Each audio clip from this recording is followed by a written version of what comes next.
Malakas. Alam mo, Jules, napakapalad talaga natin ngayong umaga kasi may makakasama tayo mula sa National Housing Authority kung saan pag-uusapan natin ang kanilang mga programa at proyekto, lalo na kung paano makatulong sa mga biktima ng mga Typhoon Yolanda. And of course, isa rin siyang arkitekto, kaya malalaman natin ngayong umaga kung paano, ano ang kanyang advokasya para rin makatulong. So ngayong umaga, para po pag-usapan yan, makakasama natin ating very special guest. Let us all welcome, of course, Architect Rita Regala, former National Vice President ng United Architects of the Philippines, and of course, Department Manager din po ng National Housing Authority. Good morning. Good morning. Good morning po sa mga nanonood. Good morning sa inyo lahat.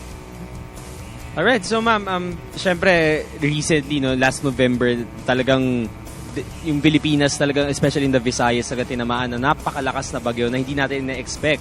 At talagang bumuhos din naman ang tulong right after. So kayo ma'am, bilang isang architect, paano po ba yung naging tulong ninyo? Be an individual and of course from your group? Actually, ang National Housing where I work, ay right away, tinawagan kami at in-instruct ng Pangulo na magtulong nga dito sa Typhoon Yolanda victims. At kami inaatasan dun sa permanent housing. Ang DPWH kasi at DSWD ang unang inutusan para tumulong dun sa temporary shelter. Yung po yung bunk houses, Oo, ma'am? yung mga bunk houses. At kami ngayon ay nagplaplano at siguro mga sa Abril, itong April na to, mag-uumpisa na kami mag-construct ng permanent housing dahil as of now, we're doing all the plans for the 170 coastal towns na affected by Typhoon Yolanda. Of course, may mga priorities yun. As an architect naman, we encourage our friends, architects and colleagues who have definite ideas or proposals for resilient housing.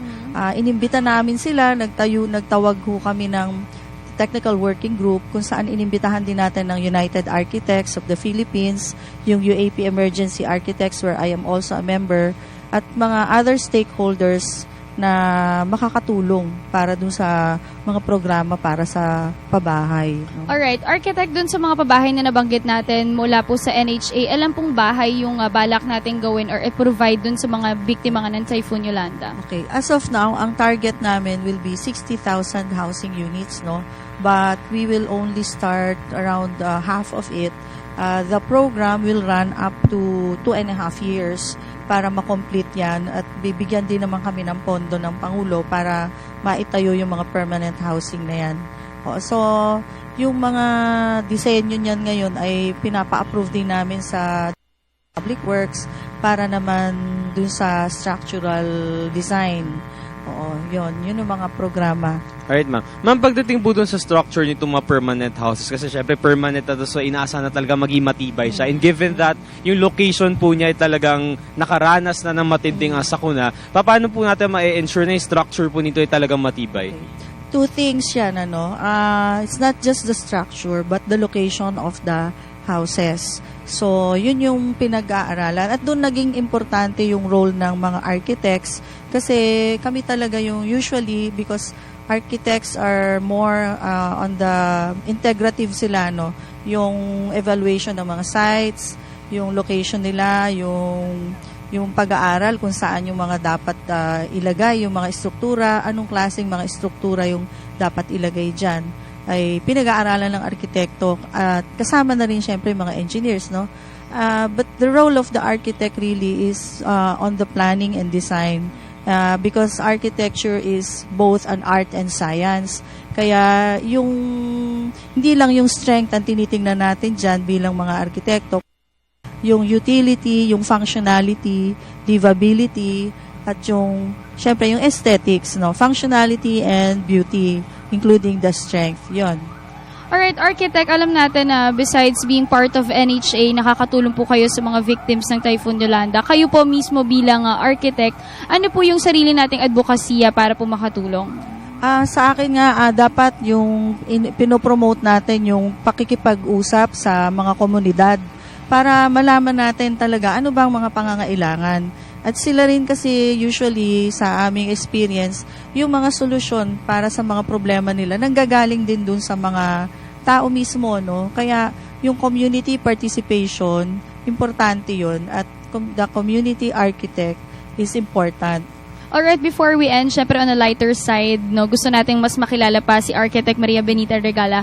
Dito alamin natin, bilang architect, paano nyo po nababalance yung time nyo with your family? Kasi alam natin, part din po kayo ng National Housing Authority, so medyo busy yung schedule. So, paano po yung time management natin?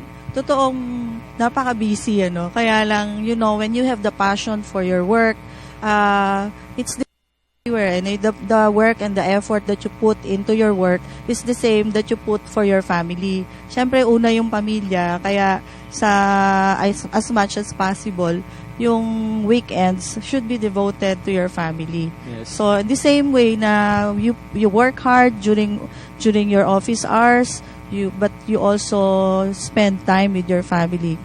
Especially now, Dayan, no, and ma'am, International Women's Month. So, binibigyan parangal din kasi po namin dito sa Good Morning Boss Lab na syempre ng mga salamat. kababaihan na talagang Oo, nagpupursige Jules, kasi sa lahat ng dati, larangan. ang dami natin na interview from doctor, lawyer, ngayon naman architect. So, nakaka-proud talaga maging isang Yes. babae. And syempre, di ba talagang ginagamit ni ma'am yung kanyang kagalingan sa architecture para syempre sa mga kababayan natin sa Visayas. Yes, yun ang napaka-importante dyan. Siguro, at this point, do you have any message to our viewers? Ang masasabi ko lang po, syempre maraming salamat sa inyong programa for giving me the chance to speak here.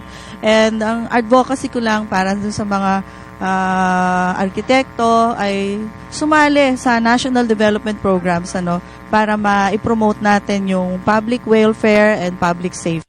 So, yun lamang at maraming salamat. Alright, thank you so much for joining us this morning. That was Architect Maria Benita Regala, former National Vice President United Architects of the Philippines at Department Manager ng National Housing Authority. Thank you so much, ma'am.